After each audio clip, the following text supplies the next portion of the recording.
Hello everyone, welcome back my YouTube channel. अगर आप मेरे चैनल पर नए हैं तो प्लीज़ मेरे चैनल को लाइक और सब्सक्राइब जरूर कर लीजिएगा ताकि मेरा नोटिफिकेशन सबसे पहले आप तक पहुंच सके। तो चलिए ज़्यादा देर बात नहीं करते हैं, हम सेशन को आगे बढ़ाते हैं। वैसे आज हम इम्यून सिस्टम के बारे में पढ़ने वाले हैं, ठीक है। जो हमारा प्रतिरक्षा तंत्र है उसके बारे में हम पढ़ने वाले हैं। तो आज का फर्स्ट क्वेश्चन क्या है? फर्स्ट क्वेश्चन है हमारा, which of the following is a type of acquired immunity. मतलब निम्नलिखित में से कौन अधिग्रहित प्रतिरक्षा प्रकार है? बताइए, निम्नलिखित में से कौन अधिग्रहित प्रतिरक्षा का प्रकार है? कौन है अधिग्रहित प्रतिरक्षा का प्रकार? तो ऑप्शन ए है हमारा स्किन बैरियर मतलब त्वचा अवरोध। ऑप्शन बी हमारा एंटीबॉडी प्रोडक्शन मतलब एंटीबॉडी उत्पादन। ऑप्शन नंबर सी है हमारा स्टोमक एसिड मतलब अम्लीय जठर रस। ऑप्शन नंबर डी है हमारा स्नीजिंग मतलब छींकना। तो बताइए क्या हुआ इसका राइट आंसर? निम्नलिखित में से कौन अधिग्रहित प्रतिरक्षा का प्रकार है? कौन है बताइए? राइट आंसर क्या हो जाएगा इसका? तो राइट आंसर हो जाएगा इसका option number B, antibody production. क्या होगा? एंटीबॉडी प्रोडक्शन इसका राइट आंसर हो जाएगा। एंटीबॉडी उत्पादन, एंटीबॉडी उत्पादन इसका राइट आंसर हो जाएगा। अधिग्रहित प्रतिरक्षा मतलब कि एक्वायर्ड इम्यूनिटी वह प्रतिरक्षा होती है जो एंटीजन के संपर्क में आने के बाद शरीर द्वारा विकसित की जाती है। क्या करती है? जो एंटीजन के संपर्क में आने के बाद शरीर द्वारा विकसित की जाती है। इसमें एंटीबॉडी का उत्पादन होता है। क्या होता है? इसमें एंटीबॉडी का उत्पादन होता है, ठीक है। तो right answer option number B हो जाएगा। चलिए नेक्स्ट क्वेश्चन पर मूव ऑन करते हैं। क्वेश्चन नंबर आता है हमारा टू क्वेश्चन है हमारा। क्वेश्चन नंबर 2 है हमारा, first line of defence in the human body is. क्या है? First line of the defence in the human body is मतलब मानव शरीर की पहली रक्षा पंक्ति होती है। बताइए कौन सी होती है इनमें से?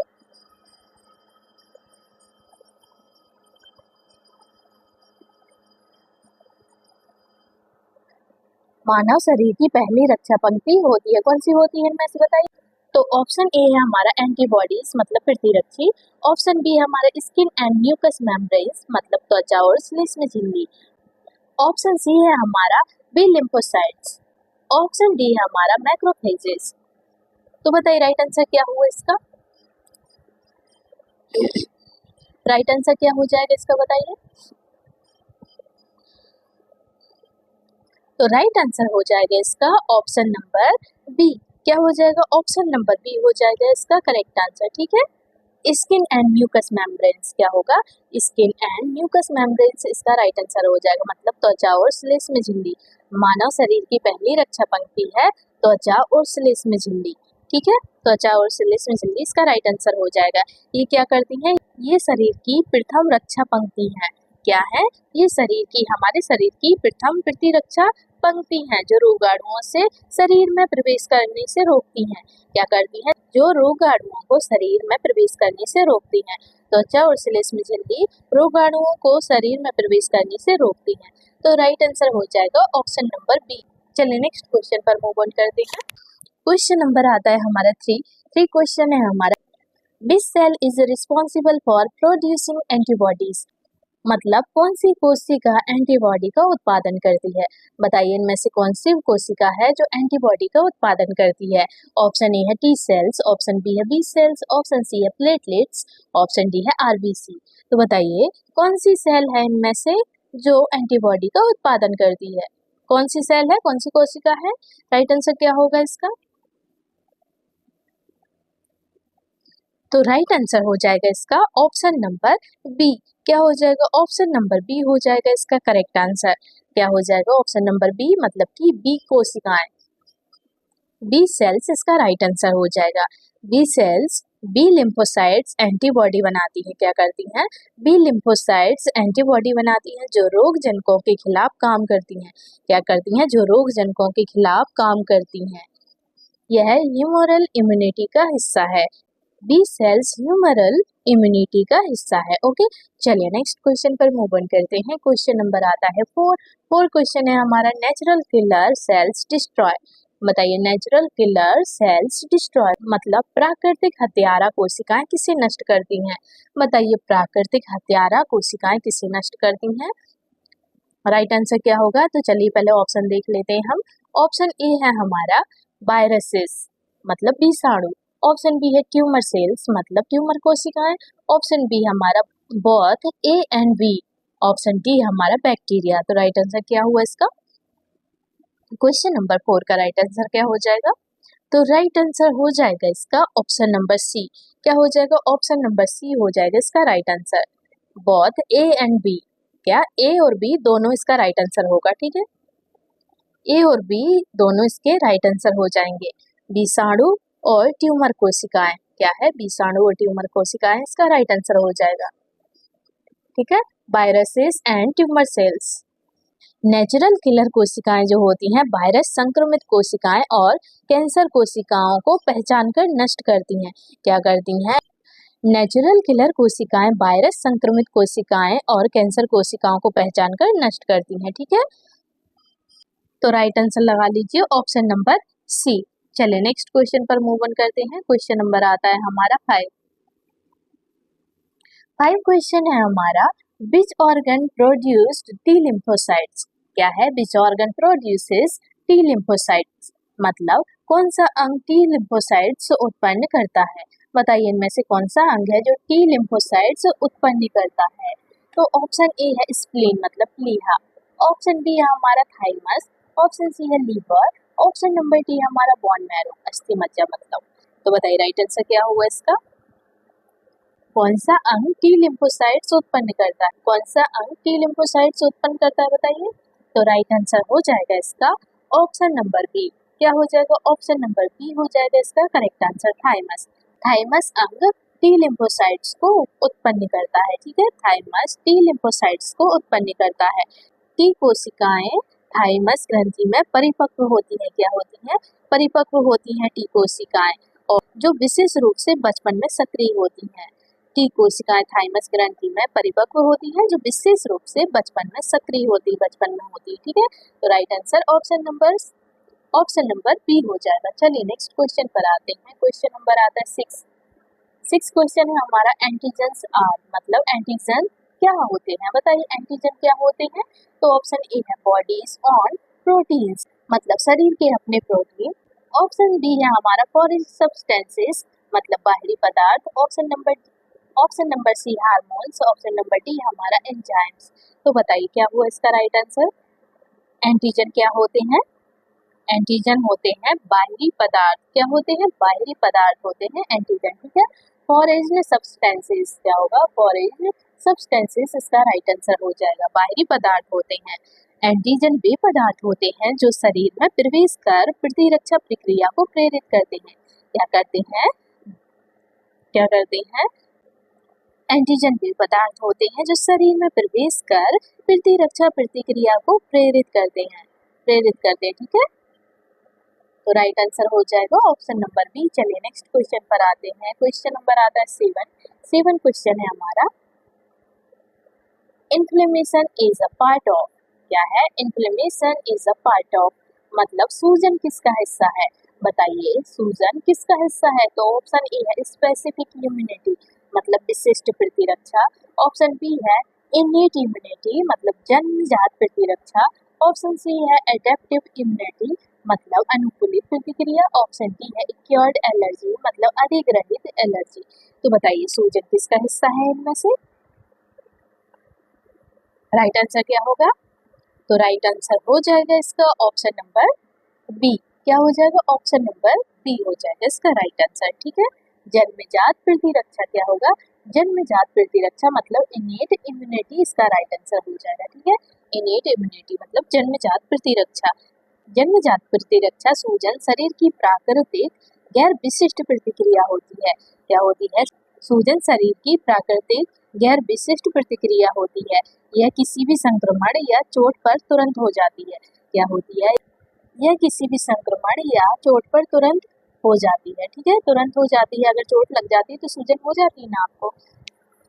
तो राइट आंसर हो जाएगा इसका ऑप्शन नंबर बी, जन्मजात प्रतिरक्षा।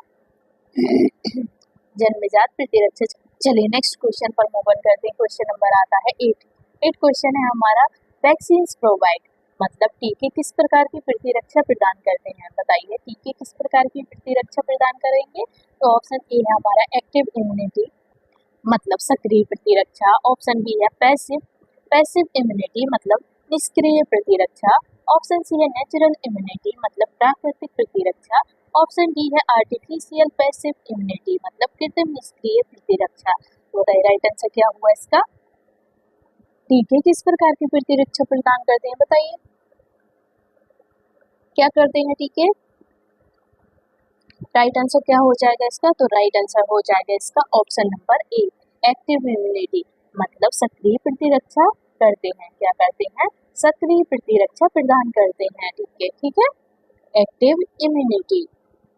टीके शरीर को एंटीजन से अवगत कराते हैं। क्या कराते हैं, टीके शरीर को एंटीजन से अवगत कराते हैं जिससे शरीर खुद एंटीबॉडी बनाता है। क्या करता है, जिससे हमारा शरीर एंटीजन खुद बनाता है, जिससे हमारा शरीर एंटीबॉडी खुद बनाता है और ये सक्रिय प्रतिरक्षा है। क्या है, ये सक्रिय प्रतिरक्षा है। तो right answer option number A हो जाएगा। चलिए नेक्स्ट क्वेश्चन पर मूव ऑन करते हैं। क्वेश्चन नंबर आता है हमारा 9 क्वेश्चन है हमारा immunoglobulin is another name for. बताइए इम्यूनोग्लोबिन का दूसरा नाम क्या है। क्या बोलते हैं इम्यूनोग्लोबिन को क्या बोलते हैं दूसरे नाम से, बताइए। तो ऑप्शन ए है हमारा हार्मोन, ऑप्शन बी है एंजाइम, ऑप्शन सी है एंटीबॉडी, ऑप्शन नंबर डी है एंटीजन। तो बताइए किस नाम से जानते हैं हम इम्यूनोग्लोबिन को, दूसरा नाम बताइए इम्यूनोग्लोबिन का। राइट आंसर क्या हो जाएगा इसका। तो राइट आंसर हो जाएगा इसका एंटीबॉडी। क्या हो जाएगा, एंटीबॉडी इसका राइट आंसर हो जाएगा। एंटीबॉडी नाम से जानते हैं। ठीक है, दूसरा नाम इम्यूनोग्लोबिन का दूसरा नाम है एंटीबॉडी। ठीक है, इम्यूनोग्लोबिन और एंटीबॉडी एक ही चीज है। ओके, ये शरीर द्वारा रोगाणुओं से लड़ने के लिए बनाई जाती है। क्या होती है, ये शरीर द्वारा रोगाणुओं से लड़ने के लिए बनाई जाती है एंटीबॉडी या इम्यूनोग्लोबिन। ठीक है, राइट आंसर हो जाएगा ऑप्शन नंबर सी। चलिए नेक्स्ट क्वेश्चन पर आते हैं। क्वेश्चन नंबर आता है 10 क्वेश्चन है हमारा this is not part of innate immunity मतलब निम्न में से कौन जन्मजात प्रतिरक्षा का हिस्सा नहीं है पूछा है, नहीं है। ठीक है, इनमें से कौन जन्मजात प्रतिरक्षा का हिस्सा नहीं है। तो स्किन नहीं है, या फिर फैगोसाइटोसिस नहीं है, या फिर एंटीबॉडी नहीं है, या फिर इन्फ्लेमेशन नहीं है। तो बताइए निम्न में से जन्मजात प्रतिरक्षा का हिस्सा कौन नहीं है इनमें से। राइट आंसर क्या हो जाएगा इसका। क्वेश्चन नंबर 10 का राइट आंसर बताइए। इसका राइट आंसर हो जाएगा एंटीबॉडी। क्या हो जाएगा एंटीबॉडी इसका राइट आंसर हो जाएगा। मतलब कि ऑप्शन नंबर सी इसका राइट आंसर हो जाएगा। ठीक है, एंटीबॉडी अधिग्रहित प्रतिरक्षा का हिस्सा होती है। क्या होती है, एंटीबॉडी अधिग्रहित प्रतिरक्षा का हिस्सा होती है, ना कि जन्मजात प्रतिरक्षा। एंटीबॉडी जो होती है वो अधिग्रहित प्रतिरक्षा का हिस्सा होती है, जन्मजात का नहीं। ठीक है, तो नहीं पूछा है तो एंटीबॉडी है, एंटीबॉडी इसका राइट आंसर हो जाएगा। ठीक है, right answer option number C हो जाएगा। चलिए नेक्स्ट क्वेश्चन पर आते हैं। क्वेश्चन नंबर आता है 11 क्वेश्चन है हमारा this type of immunity is transferred from mother of baby this type of immunity is transferred from mother to baby through placenta मतलब माँ से बच्चे को प्लेसेंटा के माध्यम से कौन सी प्रतिरक्षा स्थानांतरित होती है। बताइए कौन सी प्रतिरक्षा स्थानांतरित होती है। तो ऑप्शन ए है एक्टिव एक्योर्ड इम्यूनिटी मतलब सक्रिय अधिग्रहित प्रतिरक्षा, ऑप्शन बी है पैसिव नेचुरल इम्यूनिटी मतलब निष्क्रिय प्राकृतिक प्रतिरक्षा, ऑप्शन सी है आर्टिफिशियल एक्टिव इम्यूनिटी मतलब कृत्रिम सक्रिय प्रतिरक्षा, ऑप्शन डी है इनेट इम्यूनिटी मतलब जन्मजात प्रतिरक्षा। तो राइट आंसर क्या हो जाएगा।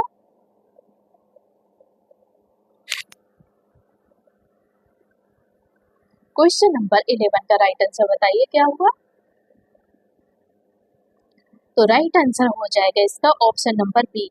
क्या हो जाएगा, ऑप्शन नंबर बी हो जाएगा पैसिव नेचुरल इम्यूनिटी मतलब निष्क्रिय प्राकृतिक प्रतिरक्षा इसका राइट आंसर हो जाएगा। ठीक है, निष्क्रिय प्राकृतिक प्रतिरक्षा करेक्ट आंसर है।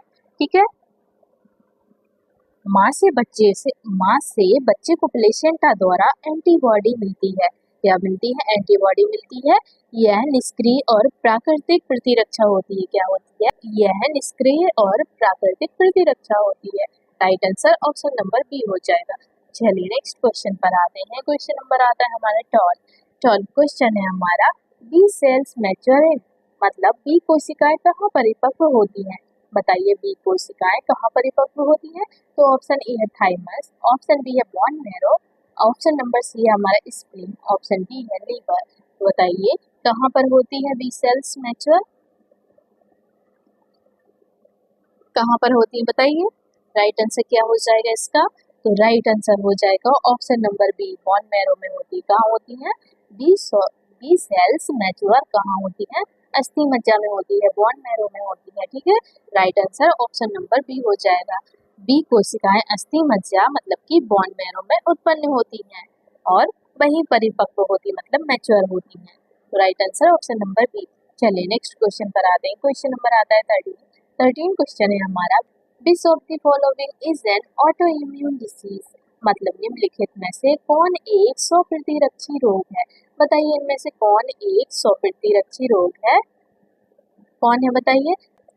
तो ऑप्शन ए है एड्स, ऑप्शन बी है ट्यूबरक्लोसिस, ऑप्शन नंबर सी है हमारा rheumatoid arthritis, option number D है हमारा इन्फ्लुएंजा। तो बताइए राइट आंसर क्या हुआ?